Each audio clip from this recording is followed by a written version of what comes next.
ఇక మార్నింగ్ న్యూస్లోకి వెళ్తే వెలుగు దినపత్రికలో ఉన్న వార్తలు చూస్తే ఉప్పల్లో ధనాధన్ రాజస్థాన్పై హైదరాబాద్ గెలుపు, బ్యాటింగ్లో సూపర్ షో చూపెట్టిన సన్ రైజర్స్ హైదరాబాద్ IPL 18లో బోనీ చేసింది. ఇషాన్ కిషన్ 47 బాల్స్లో 11 4లు 6 6లతో 106 నాట్అవుట్. మెరుపు సెంచరీకి తోడు Travis Head 67, Klaasen 34, Nitish Kumar Reddy 30 చెలరేగడంతో ఆదివారం ఉప్పల్లో జరిగిన ఐపీఎల్ లీగ్ మ్యాచ్లో హైదరాబాద్ 44 రన్స్ తేడాతో రాజస్థాన్ రాయల్స్పై గెలిచింది. ముందుగా SRH 20 ఓవర్లలో 286 రన్స్ చేసింది, 6 వికెట్లు కోల్పోయి. తర్వాత రాజస్థాన్ 20 ఓవర్లో 242, అంటే సమవుజ్జులుగా ఉన్నారని చెప్పి నేను చెప్పినాం కదా, స్కోర్కే పరిమితమైంది. ధ్రువ్ రూజెల్ 70, సంజు శాంసన్ 66, హెట్మయర్ 42, శుభ్మాన్ దుబే 34 నాట్అవుట్ రాణించిన ప్రయోజనం దక్కలేదు. మొత్తానికి హైదరాబాద్ నిన్న ఎంత స్కోరు, దాదాపు 44 పరుగుల తేడా, 508 పరుగుల 528 పరుగులు ఉన్నట్టున్నాయి కదా, ఇద్దరి కలిపి విపరీతమైన కొట్టుడు. నిన్న ఒక IPLలో అసలైన ఆట నిన్న కనిపించింది. ఫస్ట్ ఆట జర మెత్తగానే ఉండే కానీ రెండో ఆట గట్టిగానే ఉందట. అయితే సేమ్ టైం ఇక తెలంగాణ BCJACకి రాష్ట్ర చీఫ్ కోఆర్డినేషన్ చైర్మన్గా ఎవరు మన హరిశంకర్ గౌడ్ను, సుధగాని హరిశంకర్ గౌడ్ను నిన్న BCJAC కార్యకర్తలంతా వివిధ సంఘాలకు సంబంధించినటువంటి నాయకులంతా నియమించడం జరిగింది. హరిశంకర్ గౌడ్ ఇదివరకు దేవేందర్ గౌడ్ దగ్గర PAగా పనిచేసిండు. ఇదివరకు పట్టభద్రుల ఎమ్మెల్సీ కంటెస్ట్ చేసినటువంటి విస్తృతమైన పరిచయాలు ఉన్నటువంటి హరిశంకర్ గౌడ్ను నిన్న ఏకగ్రీవంగా సూర్యారావు గారి ప్రతిపాదనతో, అందరి ఆమోదంతో నిన్న టీచర్లు, మేధావులు, ప్రొఫెసర్లు, వివిధ సంఘాలకు సంబంధించినటువంటి నాయకులంతా కూడా ఆయన చీఫ్ కోఆర్డినేటర్గా కోఆర్డినేషన్ చైర్మన్గా నియమించడం జరిగింది. ఆయనకు శుభాకాంక్షలు తెలియజేస్తా ఉన్నాం.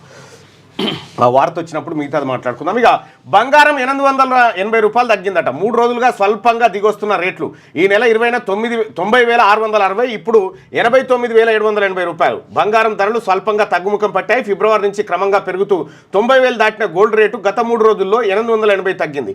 24 క్యారెట్ల బంగారం 10 గ్రాముల ధర గురువారం రికార్డు స్థాయిలో 90,660కి పెరగగా తాజాగా ఆదివారం నాటికి 89,780కి తగ్గింది. వాస్తవానికి గోల్డ్ ధరలు ఆల్ టైమ్ రికార్డు స్థాయి నుంచి మరింతగా పెరుగుతాయని అందరూ భావించారు. అయితే అక్కడ ట్రంప్ లేకపోతే అంతర్జాతీయ మార్కెట్లలో ఉండేటువంటి కొన్ని నిషేధాజ్ఞలు ఏవైతే ఉంటే వివిధ దేశాలు తీసుకునేవి, వాటి వల్ల బంగారం మీద పెట్టుబడి పెడతా ఉన్న అందరు పెట్టుబడి పెట్టేటప్పుడు దానికి ధరలు పెరుగుతాయి. ఇక మిగతా మార్కెట్లు పుంజుకున్నప్పుడు దీనికి ధరలు తగ్గుతాయి. సింపుల్ ఉంటుంది లెక్క. డీలిమిటేషన్పై ఇవాళ అసెంబ్లీలో తీర్మానం. డీలిమిటేషన్ 25 ఏళ్ల పాటు వాయిదా వేయాలని, జనాభా దామాషా తర్వాత ప్రోరేటా ప్రకారం లోక్సభ నియోజకవర్గాల పునర్విభజనకు వ్యతిరేకంగా అసెంబ్లీలో సోమవారం తీర్మానం చేయనున్నారు. రైట్, మంచి నిర్ణయం అది చేయాల్సింది.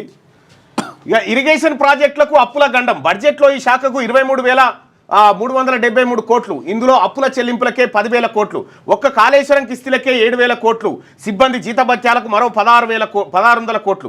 ఇవన్నీ పోను మిగిలేదు 12,000 కోట్లే.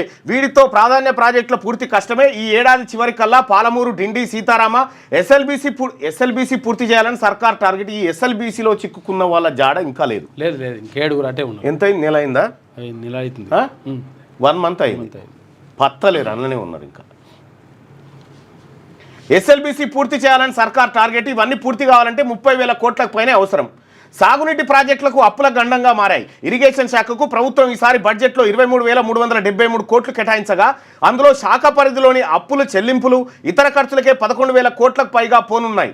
అప్పులకు మొత్తం 10,000 కోట్లు చెల్లించాల్సి ఉండగా ఇందులో ఒక్క కాళేశ్వరం ప్రాజెక్టు లోన్ కిస్తీకే 7,000 కోట్లు మేర చెల్లించాల్సిన పరిస్థితి. సిబ్బంది జీతభత్యాలకు మరో 1,600 కోట్లు పోనున్నాయి. ఇంకా మిగిలిన 12,000 కోట్లతోనే ఇప్పటికీ పూర్తయిన ప్రాజెక్టులకు ఆపరేషన్ అండ్ మెయింటెనెన్స్ చూసుకోవడంతో పాటు కొత్త ప్రాజెక్టులను పూర్తి చేయాల్సి ఉంది.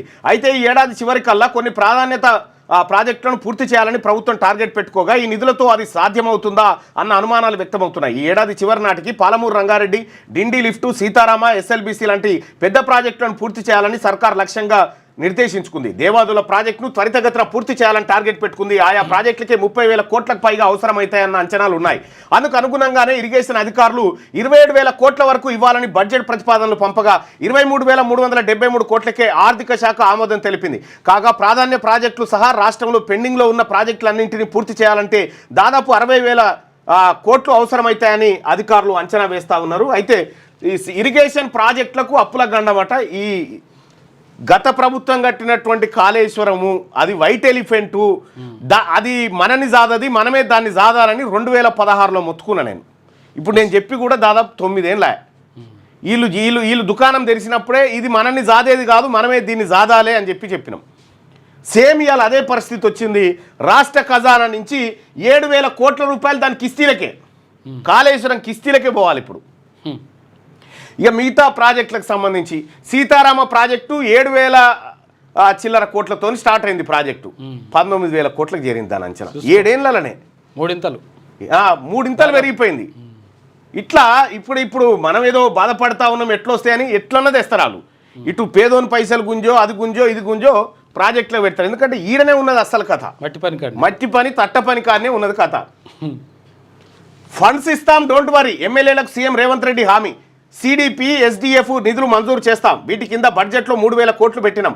ఇబ్బందులు ఏమున్నా డైరెక్ట్గా నాకు చెప్పండి. నియోజకవర్గాల్లో సమస్యలపై దృష్టి పెట్టండి. ప్రభుత్వం చేసిన పనులను ప్రజల్లోకి తీసుకెళ్లాలని సూచన. ముఖ్యమంత్రి గారు ఇక్కడ మనం ఒకటి గమనించాం. ప్రభుత్వం చేసిన పనులను ప్రజల్లోకి చేసిందే ప్రజలకు తెలియదా మనం ఏం చేసిన సంగతి? ఇక్కడ భద్రాచలం సీతారాముల కళ్యాణానికి రావాలంటూ సీఎం రేవంత్ రెడ్డిని దేవాదాయ శాఖ మంత్రి కొండా సురేఖ ఆధ్వర్యంలో అధికారులు, అర్చకులు ఆహ్వానించారు. ఇక చేసింది చెప్పుకోకపోతే ఎట్లా? ఇంత తక్కువ కాలంలో ఈ స్థాయిలో పథకాలు, అభివృద్ధి కార్యక్రమాలు గతంలో ఏ ప్రభుత్వం చేపట్టలేదని ఎమ్మెల్యేలతో సీఎం రేవంత్ రెడ్డి అన్నారు. అయితే రేవంత్ రెడ్డి గారు ఇప్పుడు నీ ముంగట నీ పక్కన కూర్చున్నటువంటి ఎమ్మెల్యేలు అవును సార్ అంటారు. నీకు వాస్తవాలు ఏం చెప్పరు గ్రౌండ్లో జరిగేది? నీకెవడైతే వాస్తవం చెప్తాడో వాడు దుష్మను. అప్పుడు కేసీఆర్ పని అట్లే అయింది. అప్పుడు కేసీఆర్ పని ఇదే. ఆహా సార్, ఓహో సార్, వీళ్ళ పనుల కోసం ఆహా sir, yes sir, okay sir అంటారు. కానీ అంతా ఉట్టిదే. గ్రౌండ్ వేరే ఉంటుంది, ఇక్కడ వేరే ఉంటుంది. నువ్వు నిజాయితీగా ఒక్కరిద్దరన్నా చూజ్ చేసుకోవాలా, నిజాయితీగా మాట్లాడేటోళ్ళని, నిజాయితీగా ఓపెన్గా చెప్పేటోని. యథార్థవాది లోక విరోధి అంటారు కదా, ఆ యథార్థవాదిని చూసుకో. అందులో నీకే మంచిది ఈ 4 ఏళ్ళు, ఈ 3.5 ఏళ్ళు. అయితే అనుకున్న స్థాయిలో ఎమ్మెల్యేలు వాటిని ప్రజల్లోకి తీసుకెళ్లడం లేదని, ఈ విషయంలో అప్రమత్తత లేకపోతే ప్రతిపక్షాలు ఎదురుదాడి చేస్తాయని ఆయన హెచ్చరించినట్టు తెలిసింది. ప్రజలకు అందుబాటులో ఉంటున్నాం, సమస్యలు వింటున్నాం, వాటి పరిష్కరిస్తున్నాం అనేలా ఎమ్మెల్యేల పనితీరు మెరుగుపడాలి. సిడిపి, ఎస్డిఎఫ్ మాత్రమే కాకుండా ప్రభుత్వం ఏ డిపార్ట్మెంట్ల కింద ఎన్ని నిధులు కేటాయించింది, వాటితో నియోజకవర్గాల్లో ఎక్కడెక్కడ ఏమేం పనులు చేయవచ్చో తెలుసుకొని ముందుకు వెళ్లాలని ఎమ్మెల్యేలకు సీఎం రేవంత్ రెడ్డి సూచించారు. చేసింది చెప్పుకోకపోతే ఎట్లా అని చెప్తా ఉన్నారు. మనం చేసింది ఏందో ఫస్ట్ లెక్క చూసుకోవాలి. మనం చెప్పింది ఏంది, చేసింది ఏంది అనేది లెక్క చూసుకుంటే, ఇప్పటికే రేవంత్ రెడ్డి గారు నాకు మాట చెప్పండి. మీరు సీఎం గారు 20,000 కోట్ల రూపాయల రుణాలు మాఫీ చేసినాం.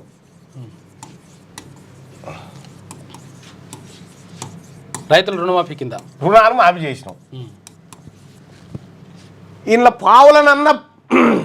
పావుల మందం అన్న ప్రభుత్వానికి ఖ్యాతి వచ్చింది. ఇంట్లో 20,000 కోట్ల రూపాయలు మాఫీ చేసి మంత్రి గారు మాట్లాడి ఇక పైన చేసేది లేదు, ఇది ప్రభుత్వ నిర్ణయం అని చెప్పేసి ఈ 20,000 కోట్లను సరే రైతాంగానికి మాఫీ చేసి ఆ క్రెడిట్ నీకు రాకపోగా ఉల్టా మిమ్మల్ని తీటి చేయడం ఇదొక కార్యక్రమం. ఇక సన్న ఓట్ల పంచాయతీ అదే, ఇందిరమ్మిన్ల పంచాయతీ అదే, రేషన్ కార్డులు అట అప్డేట్ చేయరని చెప్పి పిల్లగాలను యాడ్ చేస్తే పిల్లగాల పేరు మీద ఇచ్చినట్టు పిల్లగాల పేరు మీద వచ్చినట్టు. అవును, రేషన్ కార్డు 1 సంవత్సరం 2 సంవత్సరాల పిల్లగాల పేరు మీద. ఈ విషయం ఏంటంటే మీరేమనుకుంటారంటే ఫస్ట్ ఈ మంత్రి మండలందరినీ ఎవరెవరు ఏమేం చేసుకుంటారో చేసుకొని నీ పనుల నువ్వును. కానీ అల్టిమేట్గా ఈ 3.5 సంవత్సరాల కాలము అత్యంత గడ్డు కాలం. ఇప్పుడు తెలంగాణ రాష్ట్రంలో మీరు ఎదుర్కొన్నటువంటి ఎమ్మెల్సీ ఎన్నికల్లోనే స్వయంగా మీరు ప్రచారం చేస్తే కూడా గెలవలే. ముఖ్యమంత్రి హోదాలో పోయి 3 చోట్ల ప్రచారం చేస్తేనే గెలవలేదు. మీకు వ్యతిరేకంగా దాదాపుగా 1,20,000 పైచిలు 1,30,000 ఓట్లు పడ్డాయి మీకు వ్యతిరేకంగా. అంటే దాన్ని బట్టి అర్థం చేసుకోవాల్సింది ఏంటంటే మీలో ఏడో మార్పు రావాల్సినటువంటి అవసరం ఉంది. ప్రజల్ని మిమ్మల్ని నమ్మట్లేదు ఎందుకు అనేటువంటి ఒక ఆత్మ పరిశీలన చేసుకుంటే ఇప్పుడు ఎమ్మెల్యేలను అడుగుతావు ఏమని, ఎట్లుంది, ఏమంటారు జనం, సూపర్ సార్. ఎందుకంటే ఎమ్మెల్యే చుట్టూ ఉండేదంతా వీళ్ళే కదా, మళ్ళీ వీళ్ళకి చెప్పా, వీళ్ళు మీకు చెప్పా, మీరు ఆ భ్రమలలో వెళ్ళిపోను. ఇదే జరిగేది. వాస్తవాలు గ్రౌండ్ లెవెల్లో వాస్తవాలకు మీకు ఎక్కడ సింక్ అయితలేదు. నేను చెప్తున్నాగా ముఖ్యమంత్రి గారు, ఇప్పుడు కనుక ఎన్నికలు వస్తే కాంగ్రెస్ పార్టీకి 20 సీట్లు కూడా రావు. 20 అంటే 20 కూడా రావు. కొడంగల్లో మీరు గెలిచినే కష్టం. ఆ పరిస్థితి ఉంది గ్రౌండ్లో. ఎందుకంటే రోజు ఇక్కడికి వచ్చే జనాన్ని చూస్తూ ఉంటా, నేను అక్కడక్కడ పోతూ ఉంటే పబ్లిక్తో మాట్లాడుతూ ఉంటా. వాళ్ళు ఎందుకో మరి ఈ ప్రభుత్వం మీద వ్యతిరేకతతో ఉన్నారో అర్థమవుతలేదు. ఒక్కటే ఏడాదిలో ఇంత వ్యతిరేకత మూట కట్టుకున్న ప్రభుత్వం ఏది కనిపించట్లేదు. దానికి అనేకమైనటువంటి కారణాలు ఉన్నాయి. సో కులగణన విషయంలో మీరు చేసినటువంటి పొరపాట్ల వల్ల బీసీలో సంతృప్తి ఏం లేకుండా పైపెచ్చు మోసం చేసిరు అనేటువంటి ఒక భావన కలిగింది.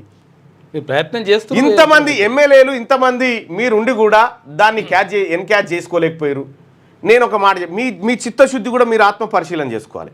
ప్రధానమంత్రికి లెటర్ రాస్తేవి ఏది అపాయింట్మెంట్ ఏమైంది? అది అప్డేట్ ఏంది? అపాయింట్మెంట్ వచ్చిందా రాలేదా? ఇప్పుడు ప్రధానమంత్రికి లెటర్ రాసినా ఆయన అపాయింట్మెంట్ ఇస్తే అందరిని దొరకపోదామని చూసినా కానీ అది వచ్చేటట్లేదు. ఇప్పుడు నేను స్థానిక సంస్థల ఎన్నికలు పెట్టాల్సిన పరిస్థితి వచ్చింది అని మళ్ళా దిగినాం అనుకో ఇంకా డ్యామేజ్గా. ఇప్పుడు లోకల్ బాడీ ఎలక్షన్లనే మన పరిస్థితి అత్యంత దారుణంగా ఉంది. మీరు అనుకున్నంత సీను సితారా ఏమీ లేదు. మీరు జర కిందికి దిగి చూస్తే ఈ వ్యవస్థ అర్థమవుతుంది. 10 ఏళ్ల కేసీఆర్ పరిపాలనలో వాస్తవానికి కేసీఆర్ దెబ్బతిన్నది ఏడా అంటే కేసీఆర్ దెబ్బతిన్న ఓవర్ కాన్ఫిడెంట్ కాడ దెబ్బతిన్నాడు. ఆ ఓవర్ కాన్ఫిడెంట్తో పోవడం ఒకటి, రెండోది సిట్టింగ్ ఎమ్మెల్యేలను మార్చకపోవడము, మూడో విషయం ఏంటంటే ప్రకృతి ఆయనకు సహకరించలే. ప్రకృతి సహకరించక ఈ 3 కారణాలతో కేసీఆర్ ఓడిపోయాడు. ఇవాళ దరిద్రానికి మనకేం కలిగిందంటే పంటలు ఎండిపోడు, నీళ్ళు అడగంటిపోడు, ఇవన్నీ కారణాలు. కర్ణుడి సావుకు 1,00,000 కారణాలు అన్నట్టుగా కాంగ్రెస్ పార్టీ 1 ఇయర్లోనే వ్యతిరేకత మూట కట్టుకోవడానికి అనేకమైనటువంటి కారణాలు వచ్చి పడ్డాయి. ఇక్కడ మళ్ళా మీ కోటరీ కూడా ఏది మీ చుట్టూ ఉండేటువంటి మొత్తం రెడ్డి సామాజిక వర్గాన్ని పెట్టి మీ పరిపాలన చేస్తూ ఉంటే బయట సమాజం గమనిస్తుంది మంచిగా కీన్గా టైం రాకపోతుందా అని.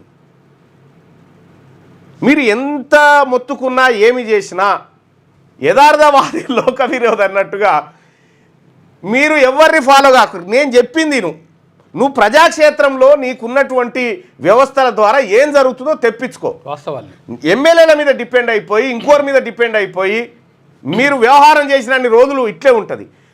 వాస్తవానికి 20,000 కోట్లు ఒక్కటేసారి రుణమాఫీ చేసినోడు ఎవరు లేడు ఈ దేశంలో. గ్రేట్. అది నువ్వు చేసినా కూడా ఏం లాభం? ఫస్ట్ 31,000 కోట్లు అని చెప్తారు. చేసినా ఏం జరిగింది? చేసినా మీకు నిజంగా మీకుండేటువంటి వ్యవస్థలో మీకుండేటువంటి ఒత్తిడి ఏందో నాకు తెలియదు, కానీ సరిదిద్దుకో దాన్ని. లేకపోతే ఇంకొక 6 నెలల్లో ఇప్పుడు రైట్ టు రీకాల్ ఉంటే దించి యువతల కింద వాడేద్దురు. ఎప్పుడో రైట్ టు రీకాలే కనుక ఇక్కడ మన తానుంటే 20,000 కోట్ల రూపాయలు మాఫీ చేస్తే రైతులు సంతోషంగా లేరు, మీదికెళ్ళి తిట్టుడా ఊర్లో పొంటి 90 మందికి ఇచ్చి 10 మందికి ఎక్కువ 10 మంది చూసుకుంటారు. ఈ 90 మంది ఇల్లు తిరిగి చెప్పారు నాకు వచ్చిందని. ఈ 10 మంది రాని వాళ్ళు ఉంటారు చూడు, వీళ్ళు ఊరంతా తిరిగి చెప్పొస్తారు. ఈ ఊళ్ళో చెప్తారు, పక్కూరికి పోయి కూడా చెప్పొస్తారు. వీళ్ళు అట్లుంటుంది లెక్క. ఇది కాళేశ్వరం కథ. ఇంకా ఫండ్స్ ఇస్తాం అని చెప్పి నియోజకవర్గాల్లో ఇప్పుడు ఏం జరిగిందంటే ఇప్పుడు వాస్తవానికి మీకు ఓపెన్గా చెప్తా ఉన్నా వింటా అంటే ఈ ఎమ్మెల్యేలు 10 ఏళ్ల పాటు అటు తిరిగి కష్టాలు బిష్టాలో పడరు. ఇప్పుడు ప్రజా పని పక్కకు పెట్టి వాళ్ళ పనులు ఉన్నారు. ఇప్పుడు వాళ్ళ పనులుండుతోటి ప్రజల్లో వ్యతిరేకత చదువుకుంటారు. వాళ్ళు ఆ పనులు ఉన్నారు. అంటే కంట్రోలింగ్ సిస్టమ్ అనేది నీ దగ్గర నుంచి ఎప్పుడో చేజారిపోయింది. కింద ఎంతమంది ఎమ్మెల్యేలు పనులలో ఉన్నారు అనుకున్నావు? ఓనంటారు. ఇప్పుడు చిట్టా చాలా ఉంది, చాలా మంది బిజీగా ఉన్నారు, ఎవరి పనిలే వాళ్ళు ఉన్నారు. అల్టిమేట్గా వాళ్ళు రంగి చెడి మంగి చెడి ఇది 2 పోతాయి రేపు పొద్దుగాల. నియోజకవర్గాల్లో అత్యవసరంగా చేపట్టాల్సిన అభివృద్ధి పనుల విషయంలో ఇబ్బంది పడాల్సిన అవసరం లేదని, అందుకు అవసరమైన నిధులు కానీ ఎప్పుడైనా ముఖ్యమంత్రి గారు మీరు మరి అది ఏమనుకోరో ఏమో మండల్లో నా ప్రశ్నకు సమాధానం చెప్పారు. ఉద్యోగుల విషయంలో డిఎల్ఏ అనగానే మొత్తం అంతా ఉల్టైపోయా. ఉద్యోగులంతా అంటే మాట్లాడేటప్పుడు కూడా మనం రేవంత్ రెడ్డిగా మాట్లాడితే వేరే, ముఖ్యమంత్రిగా మాట్లాడేటువంటి సందర్భంలో అనేకమైనటువంటి ఆలోచనలు చేయాలి. మన్మోహన్ సింగ్ గారు ఉన్నాడు. మన్మోహన్ సింగ్ గారు నోరు తెరిచేది లేదు, అబద్ధం చెప్పేది లేదు. ఏమున్న సైలెన్స్ అనేది అత్యధికమైనటువంటి ప్రమాదకరమైనటువంటి అంశం. ఆ సైలెన్స్ను కనుక మీరు మెయింటైన్ చేసినుంటే సరే, మనం ఆడో ఈడో రెచ్చగొట్టంగానే రాజకీయాలలో ఉంటుంది, తెలియంది ఏముంది. ఇప్పుడు నేను మాట అంటే ఉద్యోగులు అనగానే మీరు అది ఎత్తుకుంటుంది. మరి ఎందుకు అంటారు అవతలోడు ఏం కథ, ఎక్కడ ఇరుకుతున్నాం ఏందని మనం చూసుకోవాలి కదా. రైట్గా చేసింది చెప్పకపోతే ఎట్లా అంటే ఇప్పుడు చెప్పేటందుకు నీ కాడ వ్యవస్థనే లేదు, వాళ్ళ పనిలో వాళ్ళు బిజీగా ఉన్నారు. కాంగ్రెస్ పార్టీ ఎమ్మెల్యేలకు సీఎం రేవంత్ రెడ్డి హామీ ఇచ్చారు. Constituency development programme CDP special development fund కింద ఎమ్మెల్యేలకు అవసరమైన నిధులు ఇస్తామని భరోసా ఇచ్చారు. ఎలాంటి సమస్యలున్నా తన దృష్టికి తీసుకురావాలని సూచించారు. అధికారంలోకి వచ్చి 15 నెలలైనా నియోజకవర్గాల్లో పెద్దగా అభివృద్ధి పనులు చేపట్టలేకపోయామని కొందరు ఎమ్మెల్యేలు సీఎం రేవంత్ రెడ్డి దృష్టికి ఎమ్మెల్యేల కంటే డిసిసి ప్రెసిడెంట్లు ఉంటారు చూడు, డిసిసి ప్రెసిడెంట్లు, మండల పార్టీ అధ్యక్షులు ఫస్ట్ వీళ్ళని లైన్లోకి తీసుకో. వీళ్ళని లైన్లోకి తీసుకుంటే మొత్తం వ్యవస్థ నీకు సమీకృతం అవుతుంది, లేకపోతే కుప్పగూలుతుంది. జిల్లా పార్టీ ఎందుకంటే కాంగ్రెస్ పార్టీ కార్యకర్తలే నిమ్మలంగా లేరు. జనం తర్వాత, జనానికి చేసుడు తర్వాత, కానీ సొంత పార్టీ కార్యకర్తలే నిమ్మలంగా లేరు. ఇప్పుడు ఉగాది నుంచి సన్నబియ్యం, ఇక ఉగాది నుంచి ఇప్పుడు ఒక 6,000 కోట్ల రూపాయలు ఏదో పథకం పెట్టావు కదా, దాని ఫలితం ఏమొస్తుందో చెప్తున్నాయి ఇప్పుడే. ఫలితం రాకపోగా స్థానిక సంస్థల ఎన్నికల్లో ఉల్టా అవుతుంది చూడు. ఇంకా అప్పుడు ఆయన దళిత బంధు పెట్టినట్టు ఇప్పుడు ఏమవుతుందంటే అది జరిగేది ఏంటంటే అదే మన కష్టపడ్డ కాంగ్రెస్ పార్టీ కార్యకర్తకు పథకము స్కీము ఇస్తావు. ఇయ్యంగానే ఊర్లో అచ్చా మీరే తింటారని ఇటు బీజేపీ, బీఆర్ఎస్, లెఫ్ట్, రైట్ అందరూ ఒకటే అవుతారు ఊర్లో పోయి. ఉగాది నుంచి సన్నబియ్యం పంపిణీకి సర్కార్ సిద్ధమైంది. ఇక అర్హులైన రేషన్ కార్డుదారులందరికీ ప్రతి కుటుంబంలో ఒకరికి 6 కిలోల సన్నబియ్యం అందించనుంది. ఈ కార్యక్రమాన్ని ఈ నెల 30న హుజూర్ నగర్లో సీఎం ప్రారంభించనున్నాడు. రైట్గా ఉక్రెయిన్పై డ్రోన్ల వర్షం, కాల్పుల విరమణపై ఓ వైపు చర్చలు జరుగుతుండగానే ఉక్రెయిన్పై రష్యా శనివారం అర్ధరాత్రి డ్రోన్లతో భీకరంగా దాడి చేసింది. ఈ దాడుల్లో 7 చనిపోయారు. రష్యా 147 డ్రోన్లను ప్రయోగించింది. వాటిలో 97 డ్రోన్లను కూల్చివేశామని ఉక్రెయిన్ తెలిపింది. డ్రోన్ల వర్షం కురుస్తూ ఉందట అక్కడ. ఇక పేర్లు రాసి పెట్టండి, పవర్లోకి వచ్చినాక ఒక్కొక్కరి సంగతి చెప్తాం. రిటైర్డ్ అయ్యి వేరే దేశానికి పోయినా రప్పించి అన్ని లెక్కలు సెటిల్ చేస్తా కేటీఆర్. నేను కేసీఆర్ అంత మంచోడిని కాదు. దక్షిణాదిపై డీలిమిటేషన్ కత్తి, రేషన్ బియ్యం పంచి రాముని తలంబ్రాలనే కథ చెప్పిండ్రు. ఉమ్మడి కరీంనగర్ జిల్లా ముఖ్య కార్యకర్తల సమావేశంలో కామెంట్స్, సోషల్ మీడియాలో పోస్టులు పెడితే పోలీసులు ఇష్టం వచ్చినట్టు కేసులు పెడుతున్నారని, తాను కేసీఆర్ అంతా మంచోని కాదని వారి పేర్లు రాసి పెడితే అధికారంలోకి వచ్చాక ఒక్కొక్కరి సంగతి చెప్తానని బీఆర్ఎస్ వర్కింగ్ ప్రెసిడెంట్ కేటీఆర్ మీకు సూటబుల్ కాదు ఇది. ఎందుకంటే మేమే కదా బాధితులము, మీరే పెట్టారు కదా కేసులు, అక్రమ కేసులు పెట్టేసి అటెంప్ట్ మర్డర్ కేసులు ఇంకా పంచాయతీ అయితేనే పెట్టాలి కదా. వాళ్ళని కూడా పంచాయతీ పెట్టుకుంటే వాళ్ళని కూడా తయారు చేస్తోలేదు. బీఆర్ఎస్ దొంగ నోట్లు ముద్రించింది. బీదర్లో ఆ పార్టీ అగ్రనేత ప్రింటింగ్ ప్రెస్లో ఈ వ్యవహారం నడిచిందట. బండి సంజయ్ ఎన్నికల టైంలో బీఆర్ఎస్ పంచినవన్నీ దొంగ నోట్లే. లిక్కర్ దొంగలంతా ఒకే చోట జమై డ్రామాలు ఆడుతున్నారు. కరీంనగర్లో ఎమ్మెల్సీల సన్మాన సభలో వ్యాఖ్యలు. బీదర్లో బీఆర్ఎస్ అగ్రనేతకు ఓ ప్రింటింగ్ ప్రెస్ ఉండేదని, ఆ ప్రెస్లో బీఆర్ఎస్ పాంప్లెంట్స్ కాకుండా దొంగ నోట్లు ముద్రించారని కేంద్ర హోంశాఖ సహాయ మంత్రి బండి సంజయ్ సంచలన ఆరోపణలు చేశారు.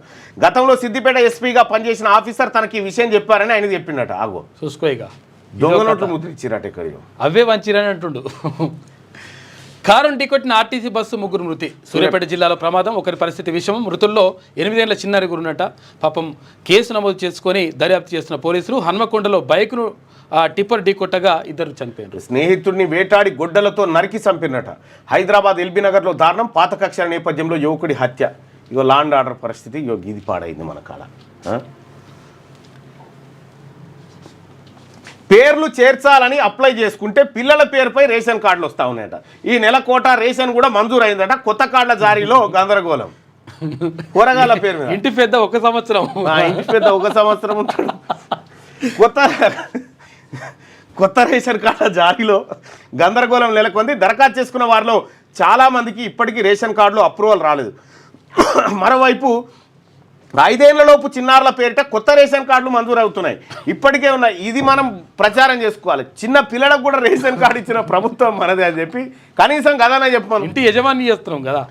రేషన్ కార్డులు మంజూరు అవుతున్నాయి. ఇప్పటికే ఉన్న రేషన్ కార్డులో తమ పిల్లల పేర్లను చేర్చాలని పేరెంట్స్ దరఖాస్తు చేసుకుంటే అధికారుల తప్పిదంతో నేరుగా పిల్లల పేర్లతోనే కొత్త కార్డులు అప్రూవల్ అవుతున్నాయి. అంతేకాకుండా ఈ నెల వారికి రేషన్ కోటా కూడా మంజూరైంది. కొత్త కార్డుల పంపిణీ ఇంకా మొదలు కానప్పటికీ ఆన్లైన్లో అప్రూవల్స్ ఇస్తూ అప్డేట్ చేస్తున్నారు. ఈ క్రమంలో వివిధ గ్రామాల్లో ఇలా వందలాది మంది పిల్లలకు రేషన్ కార్డులు మంజూరైనట్టు ఫిర్యాదులు వస్తున్నాయి. మరోవైపు కొత్తగా పెండ్లై రేషన్ కార్డు కోసం అప్లై చేసుకున్న వారికి మాత్రం రేషన్ కార్డులు ఇంకా రాలేదు. దరఖాస్తు చేసుకున్న వారి పేరు గతంలో ఎక్కడా ఏ రేషన్ కార్డులో ఉండకూడదనే నిబంధన ఎందుకు కారణం. ముందుగా పాత కార్డులో పేరు తొలగించుకొని కొత్తగా అప్లై చేసుకున్న వారికి మాత్రమే కొత్త కార్డులు ఇస్తా ఉన్నారట. ఇగో ఇక్కడ ఏమవుతుందంటే తెలుసా అసలు యాక్చువల్గా ఇప్పుడు ఏంటి రాజు యువ వికాసం పథకం పెడితే ఈ రేషన్ కార్డు ఉండాలని ఒక నిబంధన పెట్టింది. ఏమైంది తెలుసా ఇప్పుడు ఏమైందంటే పాత కార్డులో డిలీట్ చేసుకుని వస్తున్నారు. పాత కార్డు డిలీట్ చేసుకుని ఒక కొత్త కార్డు నేను తీసుకుందాం అనుకుంటే కొత్త కార్డు రాలేదు, పాత కార్డు డిలీట్ అయింది. ఇప్పుడు అప్లై చేసుకునేందుకు నెంబర్ లేదు. దారుణమైన పరిస్థితి ఎదుర్కొంటారు వాళ్ళు. చాలా మంది ఫోన్లు చేస్తారు, వందల మంది. ఆధార్ అప్డేట్కు తిప్పలు. హైదరాబాద్లోని రీజనల్ సెంటర్ చుట్టూ తిరుగుతున్న జనం.